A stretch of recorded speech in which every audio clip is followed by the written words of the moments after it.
नमस्कार, मेरा नाम रविकांत और अशरफ देख रहे हैं बोलता खगड़िया। बिहार में बहार है, सुशासन की सरकार है, पलायन के लिए मजदूर लाचार है, जो है बेबस है। हम आपको ऐसा इसलिए कह रहे हैं कि जो खगड़िया जिले के परबत्ता प्रखंड के मरैया के मजदूर की जो है हैदराबाद में जो है आंध्र प्रदेश में मौत हुई है।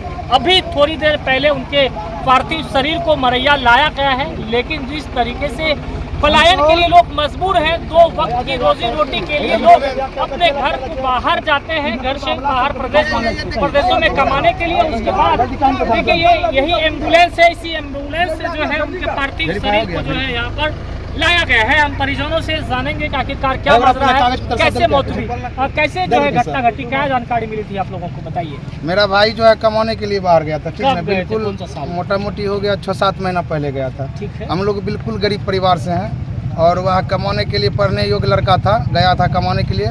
और ये राइस मिल का जो ऊंचाई होता है बहुत ज़्यादा होता है, मोटा मोटी 40-50 फीट के होता है ऊंचाई पे। वहाँ पे ऊपर चढ़ा और उनको कोई कारणवश वहाँ ऊपर से गिर गया, जो कि पूरा मुंह फ्रैक्चर हो गया है। हम लोगों को अभी तक जो है कि मुआवजा नहीं मिला है सरकार की तरफ से, वहाँ जो ठेकेदार है उसके तरफ से या किसी की तरफ से। ठेकेदार से आप लोगों की क्या बातचीत हुई? मांग है, वो बोल रहे हैं पहले तुम जो ये करवाओ वो करवाओ, जो लाश का जो प्रतिक्रिया है वो करवाओ, उसके बाद तुमको सारा प्रक्रिया जो भी होगा।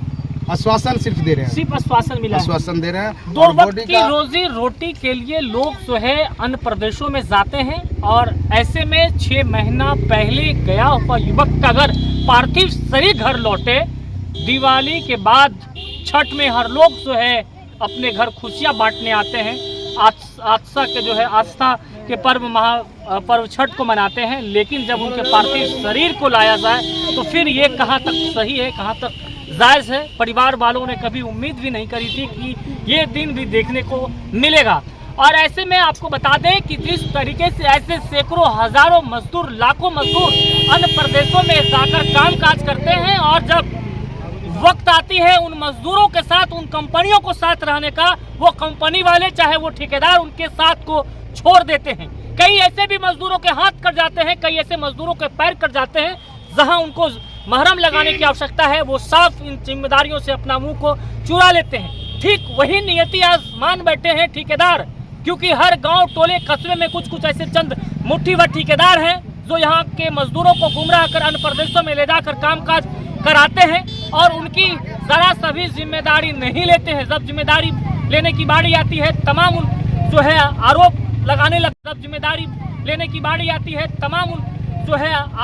लगाने लग जाते हैं, तमाम उन प्रक्रियाओं में लोगों को उलझा देते हैं और आज इनके साथ भी यही हो रहा है।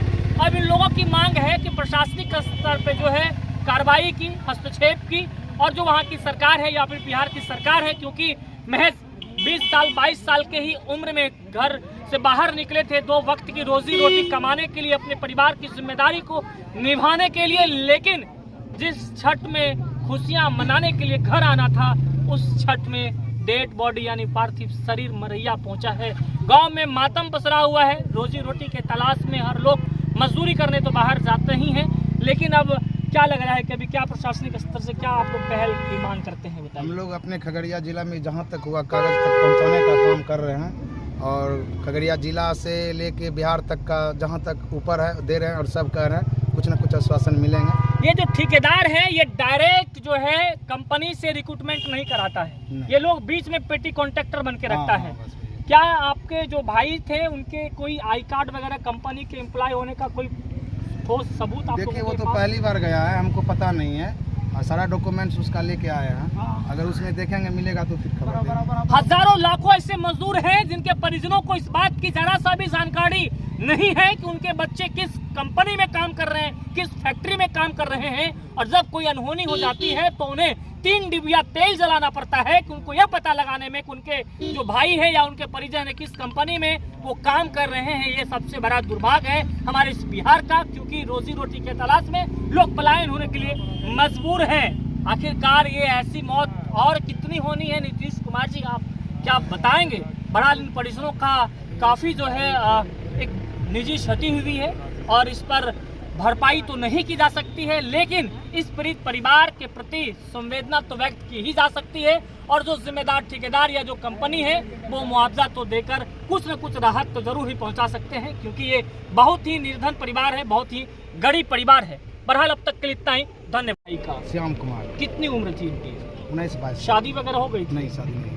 इनके कंधों पर अपने परिवार के गुजर बसर का कितने लोगों का जिम्मा था? मोटा मोटी 7 से 8 से 9 आदमी का। अब बताइए कि 7 महज आदमी का था। 17 से 18 साल की उम्र में, 20 साल की उम्र में जो है 6 से 7 लोगों की जिम्मेदारी का निर्वाह कराने की जो जिम्मेदारी, और इसी जिम्मेदारी को लेकर ये लोग कहाँ गए थे? वो गुंटूर आंध्र प्रदेश गुंटूर है, वहीं राज्य में गया था काम करने। वहाँ पे क्या काम करते थे? वहाँ पे ये राइस मिल का जो फैक्ट्री बनता है ना, बड़ा बड़ा, उसका घर बनता है, उसी में वो काम कर रहे थे। उसी में काम करने के दौरान घटना घट गई। हाँ, घट गया उसी में। ऊपर चढ़े थे, कोई पाइप वगैरह एंगल लगाने के लिए, वहाँ से गिर गए।